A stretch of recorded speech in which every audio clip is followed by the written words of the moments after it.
In a previous video I did about the Carthaginian voyage of Hanno into West Africa, some of you took issue with the illustrations used throughout the video, and I can certainly understand that, as Carthage is largely promoted as a Mediterranean civilization throughout popular culture, and many don't want that narrative to take more precedence than it already has. But your inquiries did get me thinking about Carthaginian civilization in general.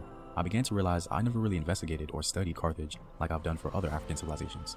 So today, based on my own research, I wanted to give us a foundation from which we can understand Carthaginian civilization, and through this, hopefully we can find out if Carthage would be considered a so-called black civilization. Okay, first, no, I don't think Carthage should be considered a black civilization, although there were elements within the strata of Carthage that would have been black, including priests, high priests, and people, political power and influence, and they even had a black enclave within the city of Carthage proper. So, were black people living in Carthage? Yes. Were there some black Carthaginians? Yes. Were they a black civilization? No. That would be my answer. It was civilization of Levantine origin. Interesting though, that was an interesting beginning. So what happened is that he used images to represent Carthaginians that looked Semitic. They didn't look black.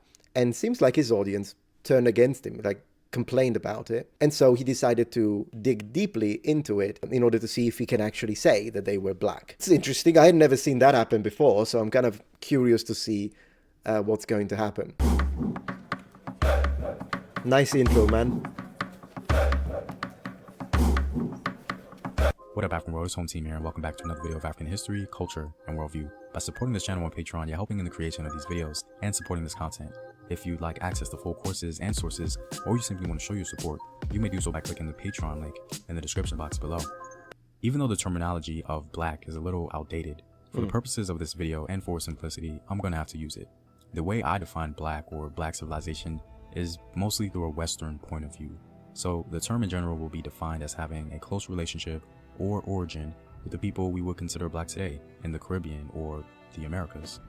Okay, well, I appreciate that he's starting strong because he's making sure, differently from another professor that I've covered, I don't know if by now the video will be out or not, maybe not yet, but differently from another professor that you will see that uses language to purposely vaguely with these terms, white and black, in order to confuse people and push a message. He's instead trying to make sure that by the very beginning of the video, we all know what he means when he says black.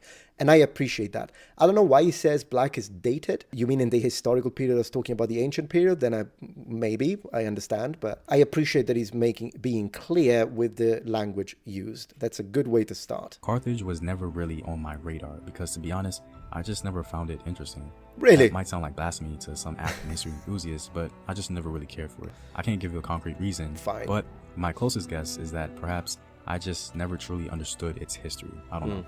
I think the best way to answer the question on the demographics of Carthage is to study the history of North Africa in general. I agree, yeah, to have a broader approach, sure.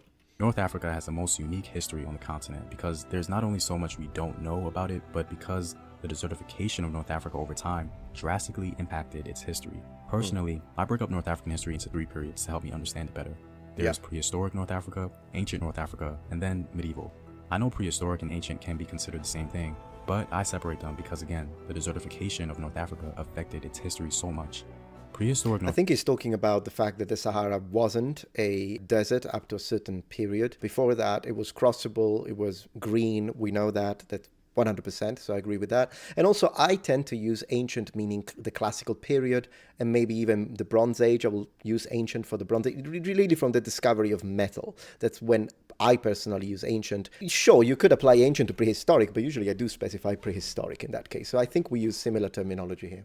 North Africa was a time when the entire region was flourishing with wildlife, trees, grass, and even rivers. Correct. We know about this because of prehistoric wall paintings. Now, from my research, the majority of prehistoric North Africa seems to have been populated by people groups we would consider black today, or ethnic groups indistinguishable from Africans we would see today in, say, Senegal or Nigeria. The biggest evidence we have affirming this are the wall paintings they left behind. The absolutely devastating event of North African desertification seems to have greatly affected the lives of prehistoric populations as they were displaced and had to move further south. There are many oral histories from Africans who are now below the Sahara who say they originally came from a region further in the north.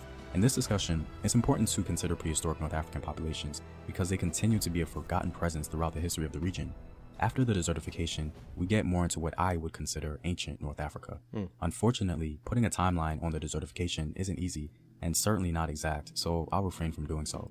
But one of the more prominent peoples of North African civilization outside of Nubia or Egypt were the Garamanti peoples, who were brought to our attention through literature around 500 BC. But, in all likelihood, they were a group of people who existed in the Sahara much earlier, perhaps around 1000 BC.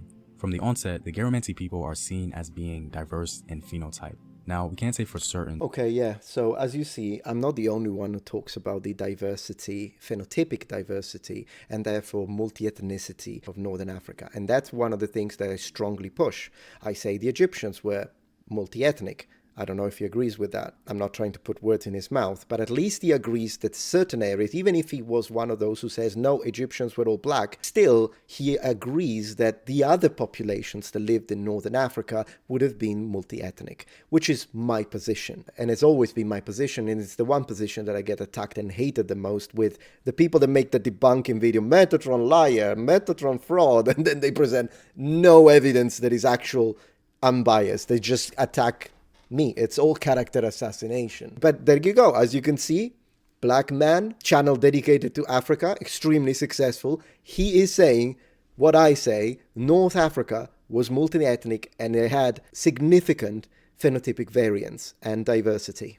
And that prehistoric North Africa was more phenotypically uniform. But there's no doubt that by the time of the Garamantes, North Africa was very phenotypically diverse. Absolutely. At least more so than the rest of Africa. The physical Preach it, brother. At this point, I'm gonna say. appearance of the Garamantes has been observed and commented on frequently by Greeks and Romans. Even though the records can be a little confusing, as some commenters associate the Garamantes as being Ethiopians, aka black people, and others distinguish them from the Ethiopians. This merely confirms the fact that the Garamantes were indeed diverse. There seems to have been little difference between Garamanti civilization and modern Amazigh populations throughout North Africa.